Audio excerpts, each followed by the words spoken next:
안녕하세요. 저는 65살 이진숙이라고 합니다. 저는 슬아의 아들과 딸을 두었습니다. 저는 군인 아버지 밑에서 강압적으로 자랐습니다. 아버지의 가르침은 제가 아이들을 대하는 태도를 결정지었습니다.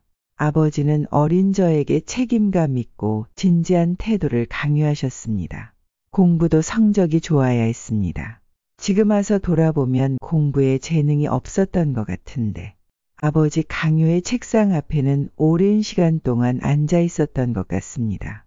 아버지에게 받은 가르침은 제가 아이들을 키우는데도 영향을 주었습니다. 큰아들 민호는 어릴 때부터 공부를 못했어요.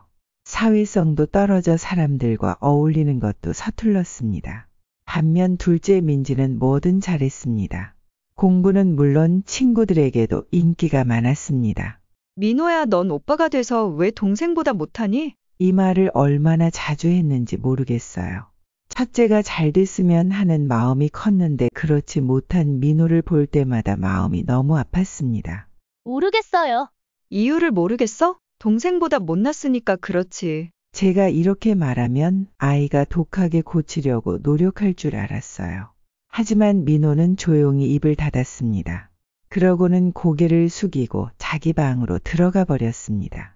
학교에서도 아들은 항상 아웃사이더였습니다. 1살 더 어린 동생 민지는 오빠와 다르게 저를 항상 기쁘게 했습니다. 그날 저녁 민지는 신이 나서 저에게 성적표를 보여주었습니다. 엄마, 나 이번에 전교 5등 했어요. 저는 너무 기뻐서 칭찬을 아끼지 않았어요. 우리 민지 정말 대단하다. 엄마가 민지를 낳은 건 정말 행운이야. 그 순간 민호가 방에서 조용히 나오더니 우리를 보고는 자기 방으로 들어갔습니다. 문을 닫는 소리가 들렸지만 저는 신경 쓰지 않았습니다.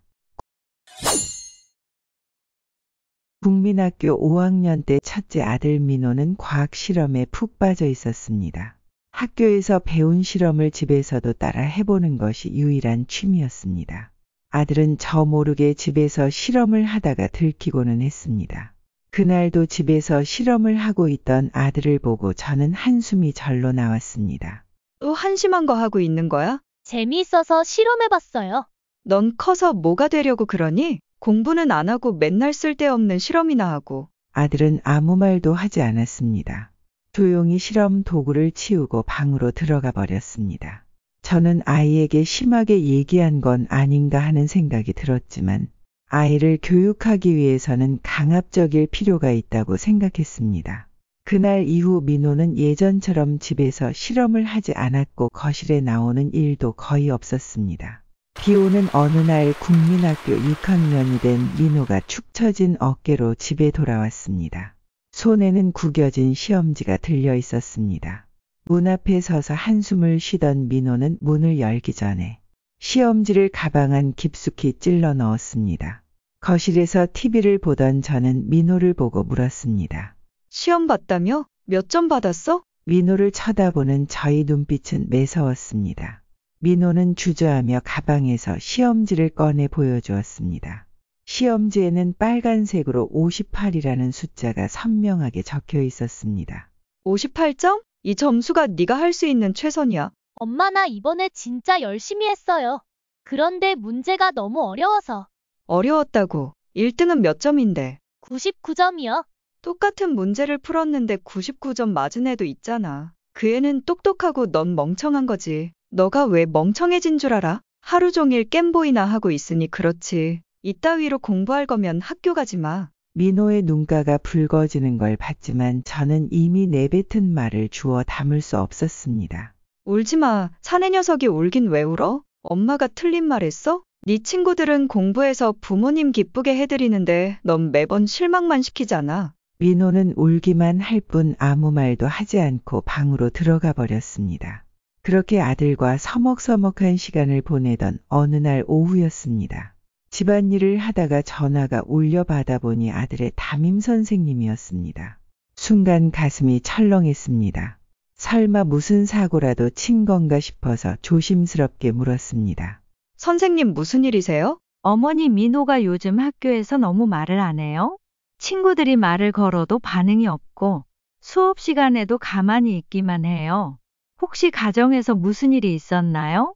저는 선생님의 말을 듣는데 너무 창피해서 얼굴이 화끈거렸어요. 애가 학교에서 조용한 건 그렇다 쳐도 선생님이 저를 한심하게 봤을 거라는 생각이 들었습니다. 선생님, 집에서는 말도 잘하고 딱히 문제는 없는 것 같은데요. 어머님이 잘 모르실 수도 있어요. 집에서의 모습과 학교에서의 모습이 다를 수 있거든요. 혹시 아이가 고민을 털어놓은 적이 있나요? 제가 한번 잘 이야기해 보겠습니다. 전화를 끊자마자 저는 온몸에서 열이 확 치밀었습니다. 내가 선생님한테 이런 취급을 받은 이유가 모두 아들 때문이라는 생각이 들었습니다. 내가 창피를 당하려고 애를 키웠나 싶어서 혈압이 올랐습니다. 그날 저녁 민호가 학교에서 돌아오자마자 저는 냉랭한 목소리로 불렀습니다. 민호야, 선생님한테 전화가 왔었어. 애들이랑 대화도 안 하고 선생님 질문에 대답도 안 한다며? 그냥요. 뭐가 그냥이야? 도대체 왜 그러는 건데? 그냥 친구들이랑 말하기 싫어서요. 도대체 뭐가 문제야? 너가 그렇게 행동하니까 선생님이 널 이상하게 보잖아. 민호는 제 물음에도 아무 말도 하지 않았습니다. 그 태도는 저를 더 화나게 만들었습니다. 너 엄마를 창피하게 만들고 싶어? 너 때문에 선생님한테 전화 받고 내가 무슨 망신이야. 제발 정상적으로 행동하면 안 돼? 그냥 아무 말도 하기 싫어요. 제 속은 부글부글 끓어올랐지만 더 이상 무슨 말을 해야 할지 모르겠더라고요. 됐어. 너 알아서 해. 저는 그렇게 말하고 돌아서 버렸습니다. 아들이 왜 저러는지 저는 이해할 수 없었어요. 그렇게 시간은 흘러 아들은 중학교 3학년으로 고등학교를 어디로 갈지 정해야 할 때가 되었습니다. 저는 아들이 좋은 대학에 가서 안정된 직장을 갖기를 바랬습니다. 아들과 진로에 대해 얘기를 했는데 저는 당연히 이과로 진학할 거라고 생각했어요. 이과가 취업도 잘 되고 대학 갈 때도 유리하다고 생각했거든요. 그런데 아들은 황당한 소리를 했습니다. 엄마 나는 문과에 가고 싶어요. 저는 그 말을 듣고 귀를 의심했습니다. 네가 뭘 한다고 문과에 가고 싶다는 거야? 엄마 나는 경제학이나 정치학을 전공하고 싶어요. 문과가 나한테는 맞아요. 저는 화가 머리끝까지 치밀었습니다. 아들은 세상을 너무 몰랐어요. 문과 나와서 할 수 있는 일이 뭐 있는데? 정신 차려. 그래도 제가 하고 싶은 공부를 할래요. 엄마 말이 법이야. 너는 아무 생각하지 마. 이과에 가야 좋은 대학과 직장에 들어갈 수 있어. 더 이상 말하지 마. 아들은 더 이상 말하지 않았고 저는 아들이 나중에는 제 마음을 알아줄 거라 생각했어요.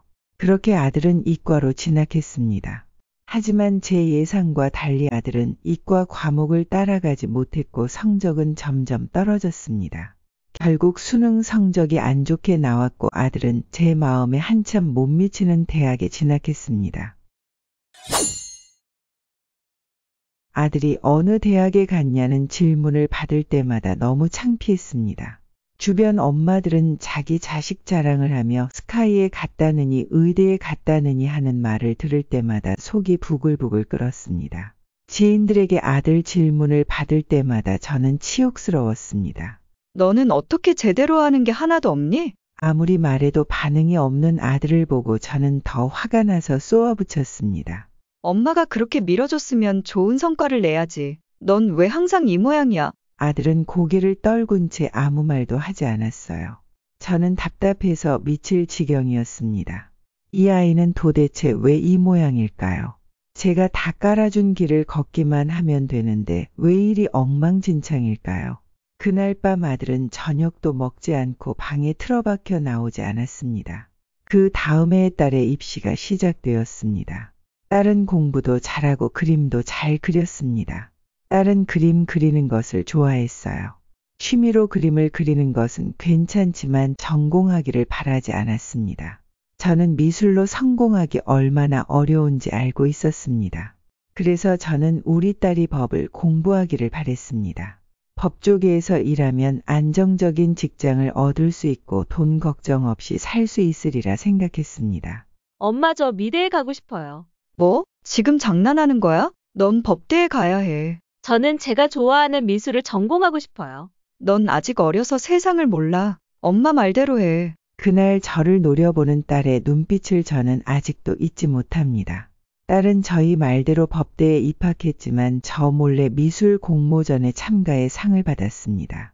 그리고는 법대를 포기하고 미대에 입학해 장학금을 받고 다녔습니다. 저와 의견 차이가 있던 딸은 결국 프랑스로 유학을 떠났습니다. 공부를 못한 아들은 지방대에 입학했습니다. 저는 지방대라도 성실하게 다니면서 좋은 직장에 취직하기를 바랬습니다.